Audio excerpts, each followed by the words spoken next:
Welcome to my digital Educare YouTube channel.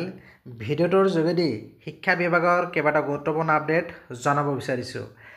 আজি বিদ্যালয় শিক্ষা বিভাগ আৰু সমগ্ৰ শিক্ষা অসমৰ সৈতে শিক্ষামন্ত্ৰী ডাক্তৰ ৰণোজ পেগুৰ এখন ফলপ্ৰসূ মিটিং অনুষ্ঠিত হয় আৰু এই মিটিঙত শিক্ষা বিভাগৰ কেইবাটা গুৰুত্বপূৰ্ণ বিষয় যেনে teacher rationalisation, teacher recruitment, appointment of head teacher in L P school, বিদ্যালয়ৰ শিক্ষকসকলৰ ৰেচনেলাইজেশ্যন, লগতে শিক্ষকসকলৰ নিযুক্তি আৰু প্ৰাথমিক বিদ্যালয়ত প্ৰধান শিক্ষকৰ নিযুক্তি, লগতে special recruitment of contractual teacher including additional contractual teachers of secondary education, অতিৰিক্ত যি ঠিকাভিত্তিক শিক্ষক ছেকেণ্ডেৰী লেভেলৰ সেইসকলৰ, লগতে কোৰ্ট কেছ আৰু আদালতৰ গোচৰ, এই কেইবাটাও গুৰুত্বপূৰ্ণ বিষয়ত শিক্ষামন্ত্ৰীৰ সৈতে আজি বিদ্যালয় শিক্ষা বিভাগ আৰু সমগ্ৰ শিক্ষা অসমৰ সৈতে এখন ফলপ্ৰসূ মিটিং অনুষ্ঠিত হয়, পৰ্যালোচনা সভা অনুষ্ঠিত হয়।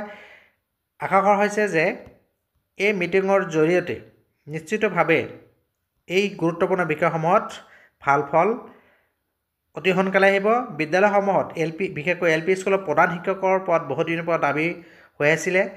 বিদ্যালয়সমূহত এল পি স্কুলৰ প্ৰধান শিক্ষক নিযুক্তি, লগতে শিক্ষক নিযুক্তি আৰু ছেকেণ্ডেৰী লেভেলৰ যি অতিৰিক্ত ঠিকাভিত্তিক শিক্ষকসকলৰ নিয়মীকৰণ, এইসমূহ বিষয়ত আৰু চলি থকা আদালতৰ গোচৰ সম্পৰ্কে যি আলোচনা, এই আলোচনাত নিশ্চিত ভাল ফল আহিব। মই এই ভিডিঅ'টোৰ যোগেদি এই খবৰখিনি শ্বেয়াৰ কৰিলোঁ।